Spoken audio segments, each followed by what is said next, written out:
Welcome, everyone. Thanks for joining us today. And we're going to jump right into our mixed media session here. So, Shalane, let's start with you. Why did you choose like mixed media for your type of work that you do? Well, I just like the diversity of it. I like to play with things, create different effects by mixing things together. My mixed media is more of a kind of a wet dry. So I use a lot of different types of wet paints and then mix it with, some dry materials like, waxes and crayons and paint pens and, a variety of things like that. But I do a lot of different types of paints when I create, and I just really, really enjoy the final effect and how they work by mixing together. So I just kind of had fun. I just have fun with it. Yeah, I like your pieces that you paint reverse on the plexiglass. They really pop. And, it's noticeable when you're using mixed media because it just doesn't look like a regular foil or acrylic painting. Ben, how about you? Why did you choose mixed media? So I like experimenting with different media types depending on what I want to accomplish. I love the kind of kinetic randomness of watercolor when you mix certain things and just the chemical reaction that doesn't always work the way you think you want it to work, but something really cool comes out of it. I love oils because of how long I can work with them, which is what frustrates me about acrylics and why I do a totally different style in acrylics, because if it's going to dry in a minute, I better be quick.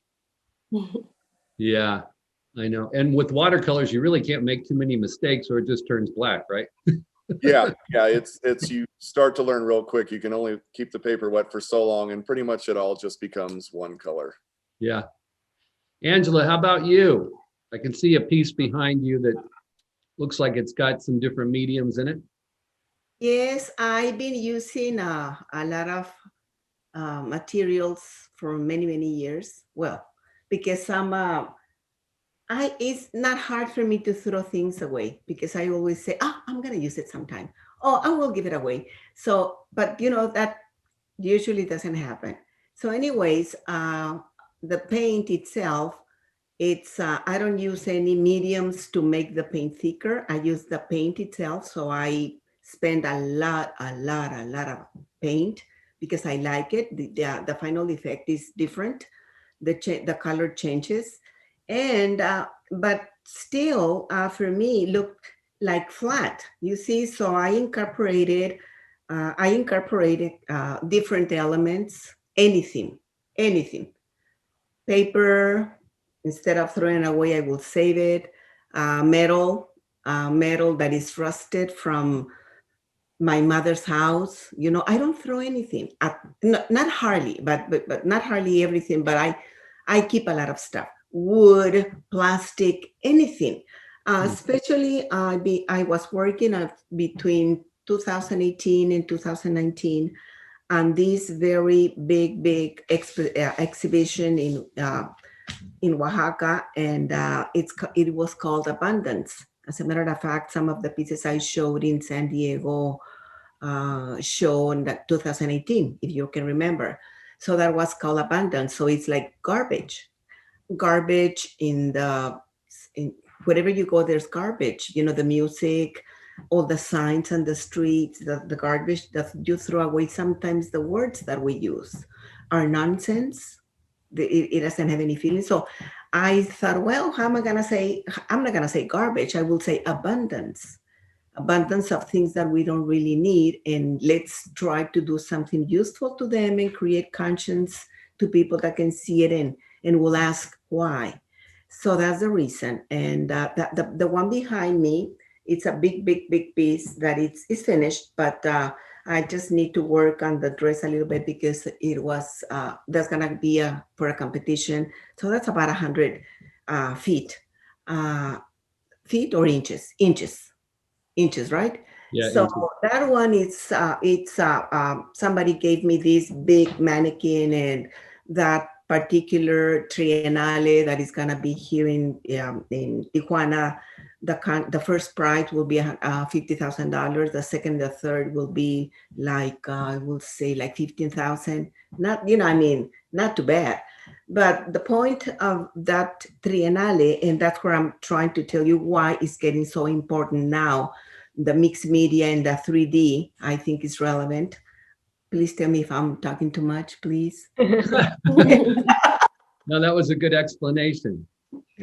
You kind of got a feeling on how you work there. I know you also work with sewing and stuff too, and mixed media, so that's good.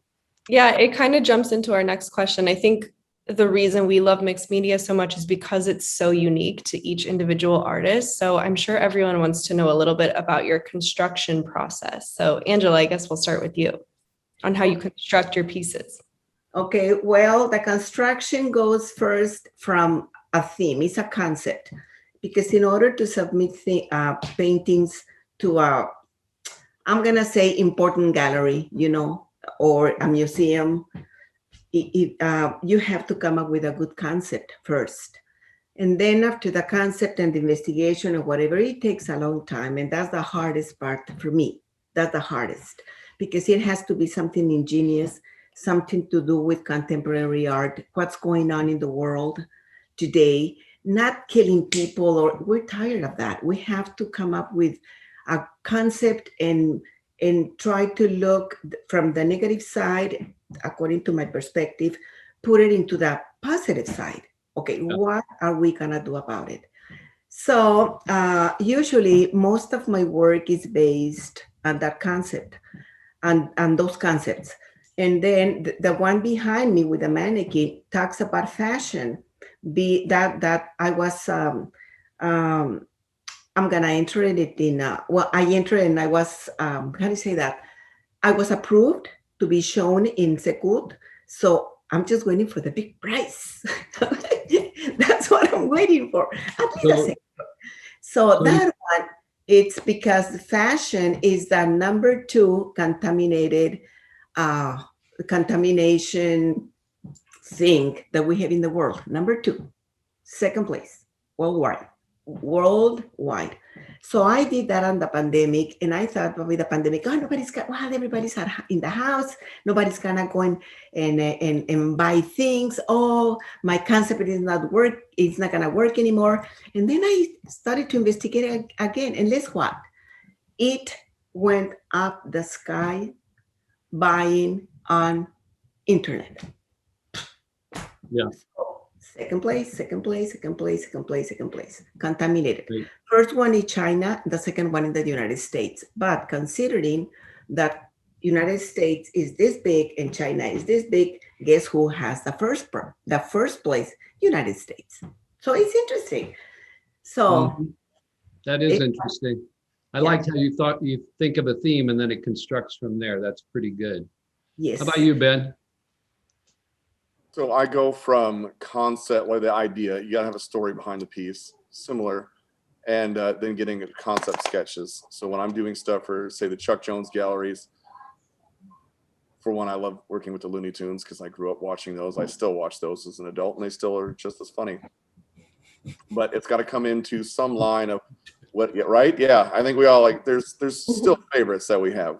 My little kids still watch the old stuff. The new stuff isn't as funny. And what I loved about that was Chuck and Mike, they would write stuff where it was funny for them, right? And if it was funny for them and they weren't talking at a child's level, then, clearly it worked because you and I are still watching this and getting a kick out of it. So I look for like a storyline and something in a moment, maybe in one of his films that is like funny to me or has some kind of like twist to it.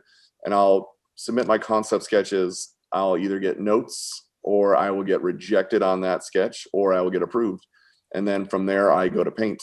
So it's a pretty smooth process. They give me a wide berth to come up with anything that I want. They give some really great notes. Most of my stuff gets approved. And then we go to paint. And what about you, Shalane? I have a few different processes, but the one that I demonstrated, I think, for the last show was, cutting and pulling off pieces of the plastic connected to the plexiglass and then painting in layers there. And I mean, as far as my concept, I paint to music a lot.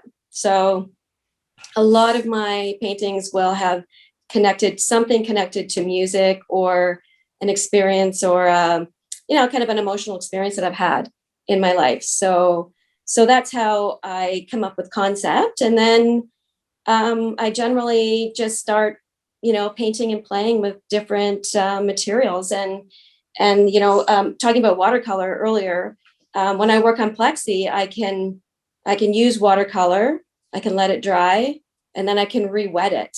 And it changes into different elements. So it's really fun. Yeah. Awesome. And mixed media often creates that sort of 3D effect. Sometimes it is 3D and sometimes it's not. So tell us how you approach that aspect of creating your work. Angela, we'll start with you. I'm sorry, can you repeat that again for me, please? I was Sure. distracted. How do you achieve the 3D effect that mixed media gives off? Well, of all the elements that they're there because they're objects. Like it could go some areas about this thick. You can see them. You can see, you touch. I mean, it's not gonna be plain at all, because actually for me, 3D means 3D, exactly 3D. It has to go. It has to not be on the flat level. As a matter of fact, lately, actually, this triennale is based about trying to go off the regular painting, be more contemporary. So you had to do something that it was painting or related to paint. Like I could even submit something on textile, because textiles are the embroidery, and the textiles mean a painting with threads, which is another way of painting. So this is how the art, the movement is, changing. I mean, not changing, but coming up with new ideas and bringing the painting, giving a painting a different point of view, the way that you see it and the way that the artist will manifest its ideas on whatever he wants to create. Very good. What about you, Ben? I'm looking for more of like the 3D elements kind of have to make sense with the subject matter. So I'll paint to bring a 3D effect out. But if I want something a little bit more tangible, if I'm doing rock surfaces or something like that, or I'm conveying an emotion with it, something's a little tense, it's a little choppy, it might be a little coarser and, come out a little bit. It all kind of depends on the storyline to it, as far as how 3-dimensional I want it to pop out of the piece. And Do you have Shalane? anything to add, Shalane? Well, for me, I don't add too many objects or 3D elements because the plexi, it's got to be able to hold the weight and adhere to it. It's unlike canvas or some of the like other materials that might be a little more conducive to a real big 3D. So my 3D is more related to the different elements and types of paint that I use, like the wet, dry paints that I talked about earlier. So yeah, I mean, I do put a backing on my plexi so that they kind of float against the wall. You don't have a frame on them. So, that might give it a little bit of more of a 3D element, so to speak. Well, very good. It's been informative, and I'm sure our audience has learned about mixed media a little bit more. So, and I want to encourage the audience, if you're interested to see their work, just go to the RAVE site and you can visit their pages. We had one more artist, Linnea Pergola, who couldn't be with us today, but she fits into this conversation perfectly with her watercolor and ink painting. She does use different mediums, mixed media. And we're going to take a look into her studio, and she's got like a 1 minute and 15-second video on a speed painting that she did that's pretty interesting. So let's do that now.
And thank you everyone so much for being with us today. It's been so great to talk to you all, and we hope to see you at one of our Redwood art fairs soon, coming up in the next couple months. So for the audience watching, be sure to visit these artist booth pages, send them a note, let them know which piece you love, and you can connect with them and hopefully add a new collection to your home.